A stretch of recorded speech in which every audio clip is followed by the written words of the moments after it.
Hola, ¿qué tal? Bienvenidos una vez más, episodio número 4 de Recalculadamente y además uno de los últimos 4 episodios de lo que queda de año. Por alguna razón siento que suena como fuerte. Este episodio nació a partir de recientes conversaciones que he tenido. Realmente no era un episodio que estaba como planificado o algo, pero siento que es un tema que como que de manera inconsciente, de alguna u otra forma, siempre terminaba saliendo en alguna conversación que tenía. Y realmente considero que es un tema que como que me atrae mucho. O por lo menos me siento motivado a querer seguir profundizando en ello. Y es que en el episodio de hoy quiero hablarles sobre la maldad.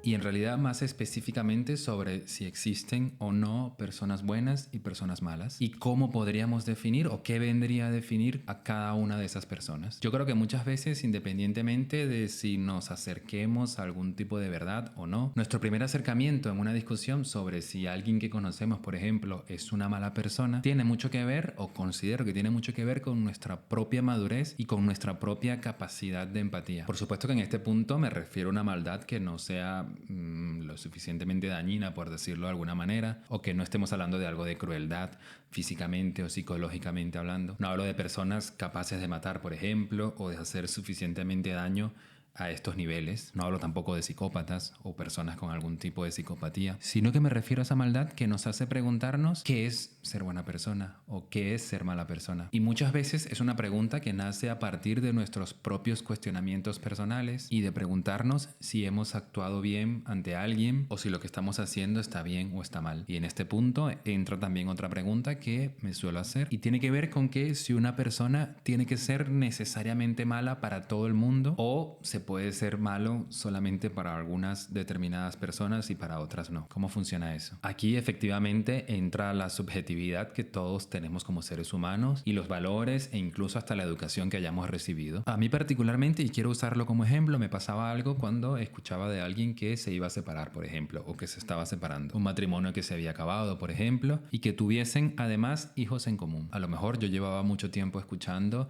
de las cosas malas que hacía esta persona o cómo estaba lastimando a esta otra persona o de que era capaz de hacer cosas realmente crueles o realmente malas, y luego escuchaba él, no, bueno, es malo conmigo pero es muy buen padre o es muy buena madre. Y honestamente, si te digo la verdad, es como algo que me hacía un poco de ruido. Me ha costado mucho entender esa dualidad, por decirlo de alguna manera, entender cómo una persona ha podido hacerle muchísimo daño a alguien, incluso con mala intencionalidad y con alevosía, y aún así estar catalogada bajo la figura de buen padre o de buena madre. Y parte de ese entendimiento creo que ha pasado por empezar a comprender que en el fondo todos tenemos la capacidad de hacer daño, que de hecho muy probablemente todos o muchas personas por lo menos hayan hecho daño o hayan lastimado a alguien en algún momento de sus vidas. Y esto me recuerda a una charla que vi hace muy poco de un conocido actor latinoamericano, en donde él dice que nos pasamos la vida haciendo muchísimo daño en nombre del amor. Y es que básicamente muchas veces la falta de madurez o incluso de amor propio se convierte como en un cóctel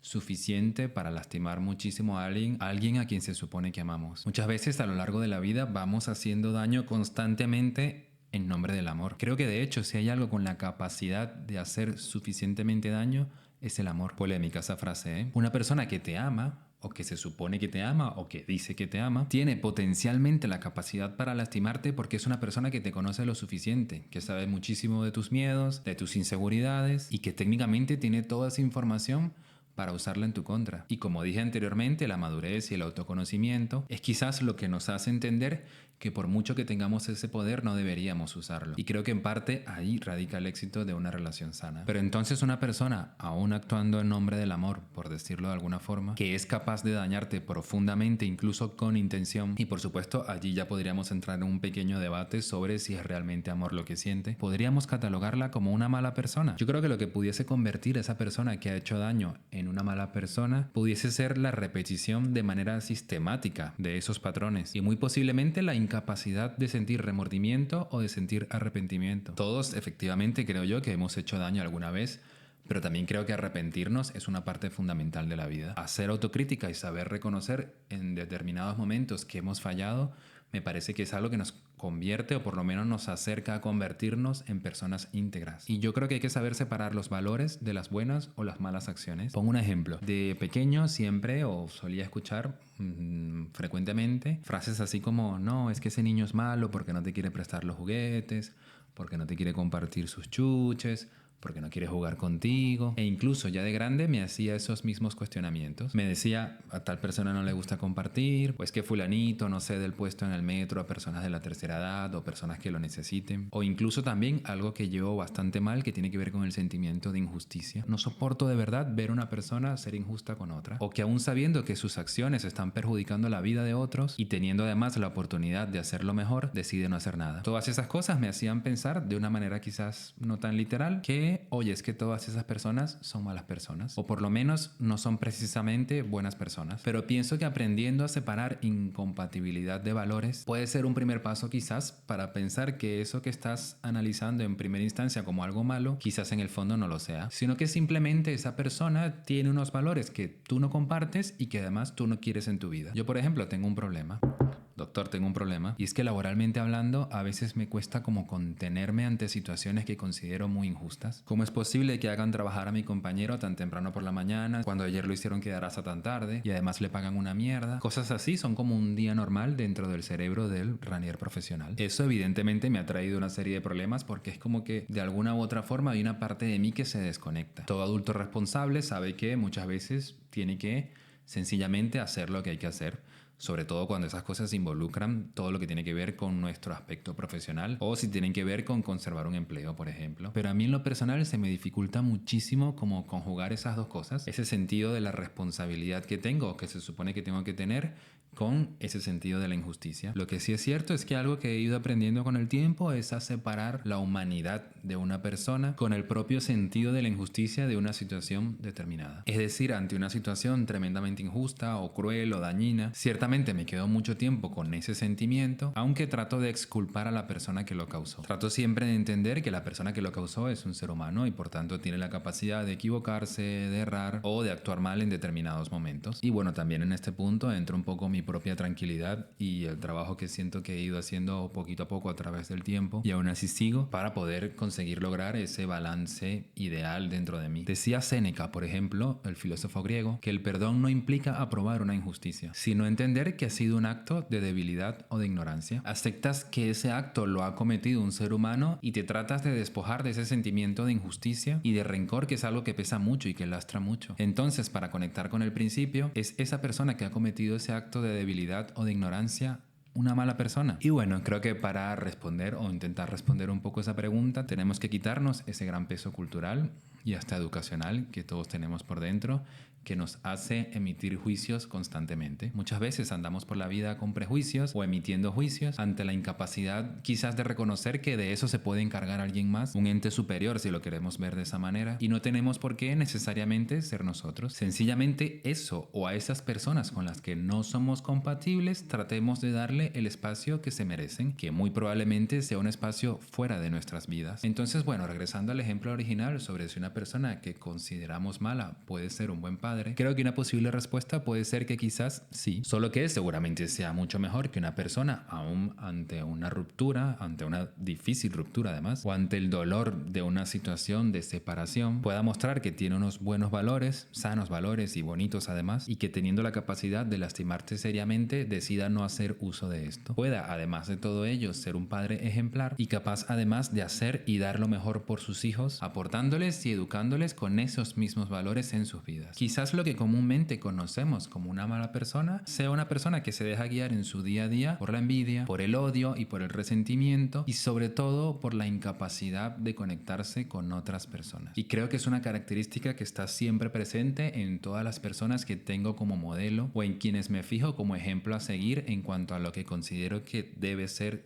una buena persona. Erich Fromm, se recuerdan que hablé de él en el episodio 2, decía que la maldad está asociada al narcisismo y a la destructividad, y ambos conceptos tienen mucho que ver con la empatía. Una persona narcisista es difícil que conecte con otra persona porque no lo necesita en su vida, o quizás esté mejor decir que no sabe que lo necesita. Conectando genuinamente con otras personas es mucho más fácil que nos demos cuenta quiénes son, de dónde vienen y qué necesidades tienen. Darnos cuenta del porqué de sus acciones y aprendiendo a abrazar su humanidad sin necesidad de juzgarla. Y esas son cosas que creo que influyen mucho para convertirnos posiblemente en mejores personas, que creo que a fin de cuentas es el fin último. Y hay una cosa importante importante que no quiero que se me escape, que tiene que ver con la obediencia. Y aquí entra mucho en juego eso que les comenté anteriormente en cuanto a mi ámbito laboral. Porque muchas veces esas personas que han hecho daño o que han cometido actos injustos a otras personas lo han hecho siguiendo órdenes. El tema es que todos tenemos, o por lo menos considero que deberíamos tener, la capacidad de reflexionar y de saber comprender la gravedad de nuestros propios actos. Yo creo que todos en algún momento hemos estado parados en una intersección ante un camino en donde tenemos que escoger qué cosas hacer y qué cosas no. Y el peso de lo que somos o de lo que hemos sido, de nuestra cultura, de nuestras familias, de nuestra educación, de nuestro entorno, va a determinar en gran medida qué camino escoger. Pero eso sí, la última palabra depende única y exclusivamente de nosotros mismos. Entonces, muchas veces la obediencia ciega conlleva la falta de pensamiento y de criterio moral para elegir lo que consideramos debe ser la opción correcta. Hay investigadores que dicen que lo que nosotros comúnmente conocemos como maldad intrínseca no existe como tal, sino que tiene mucho que ver con esa capacidad de reflexionar críticamente para tomar las mejores decisiones posibles. Hay un ejemplo que me parece como muy fuerte,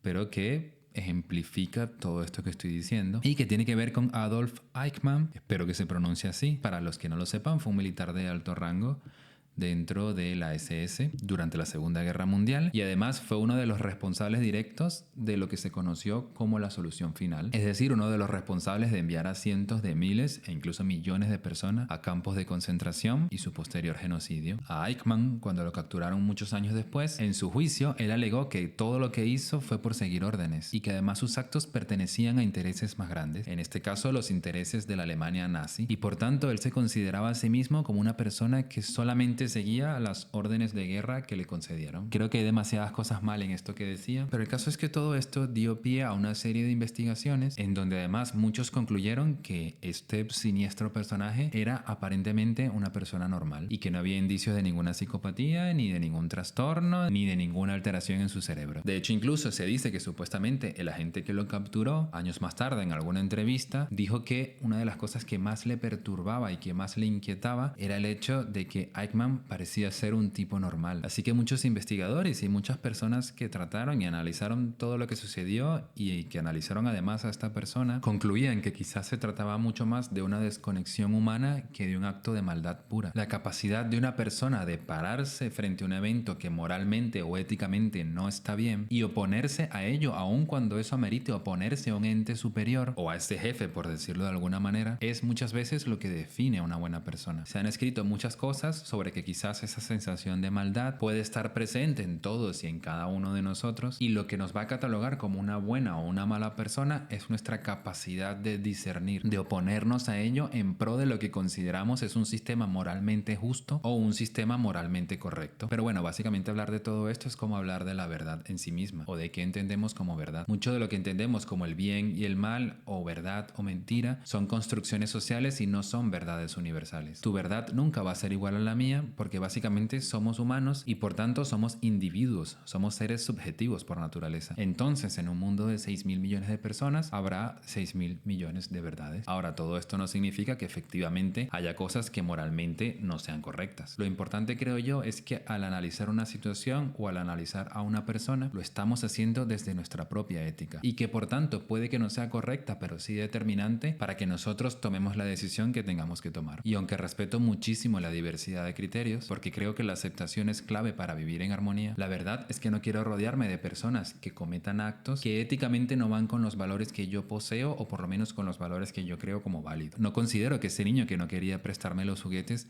haya sido un mal niño, solo que no era un niño con el que quería pasar mi tiempo. Otra persona quizás lo vería distinto y seguramente pudieron haber sido mejores amigos y no pasa nada, todo perfecto. Yo sencillamente no quería ser su amigo. Yo creo que todo se trata de acercarnos a ser o convertirnos en ese modelo que pretendemos seguir en cuanto a valores y aprender además a ser la mejor versión posible de nosotros mismos, que son cosas que muy seguramente entren dentro de la categoría de ser buena persona, porque será a su vez la mejor forma de atraer lo mismo para nosotros, de aprender a reconocer a su vez lo que no queremos en nuestra vida y de que aunque aprendamos a aceptar que hay otras formas de pensamiento y otras creencias en cuanto a valores, nosotros nos sintamos bien porque las decisiones que hemos tomado no han dañado ni han perjudicado perdonado a nadie más. Quiero retomar por último algo que dije hace un ratito con respecto al arrepentimiento y tiene que ver con esa otra parte, esa parte que está desde el otro lado. Y es que yo siento que muchas veces analizamos a alguien e intentamos categorizarlo dentro de esas dos vertientes, como son el bien y el mal, muchas veces porque lo que nos hizo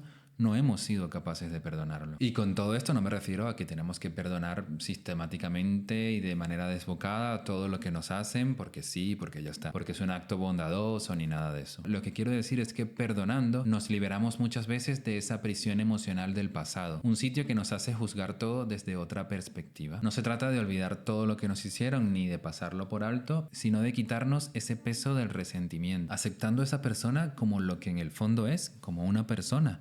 Se arrepienta incluso o no. Y de esa forma decir, bueno, es un ser humano. No estoy de acuerdo con lo que hizo y prefiero tomar distancia ante la incompatibilidad de visiones morales en cuanto a lo que ha sucedido, pero acepto que es solamente una persona. Y eso no lo hace ni más malo ni más bueno. Lo hace ser un ser humano. Un ser humano que quizás no querramos en nuestra vida, pero que otra persona puede que quizás sí, y no es que esa persona no sea capaz de ver los fallos que hay en él o en ella, sino que sencillamente ha tomado sus propias decisiones al respecto. Yo al final no sé si existe la maldad como tal, solo quiero creer que vivimos en un mundo en donde, si es que existe, está allí a la vuelta de la esquina, a un cruce de la franja amarilla para convertirse en lo que es, en maldad. Y yo sencillamente decido no cruzarlo. Y decido además acercarme a personas que a su vez deciden no cruzar esa franja amarilla tampoco. Quiero que te preguntes si estás dispuesto a cruzar esa franja amarilla y pregúntate a su vez si la persona que quieres a tu lado o las personas que quieres a tu lado serán capaces de hacerlo o no. Así que bueno, por mi parte, hasta aquí ha llegado el episodio de hoy. Te recuerdo que te suscribas si no lo has hecho aún, porque de verdad me estarás ayudando muchísimo. Y te recuerdo también que tenemos a su vez una cita nuevamente la semana que viene, el próximo domingo, con un nuevo capítulo de Recalculadamente. Hasta la próxima. Chao.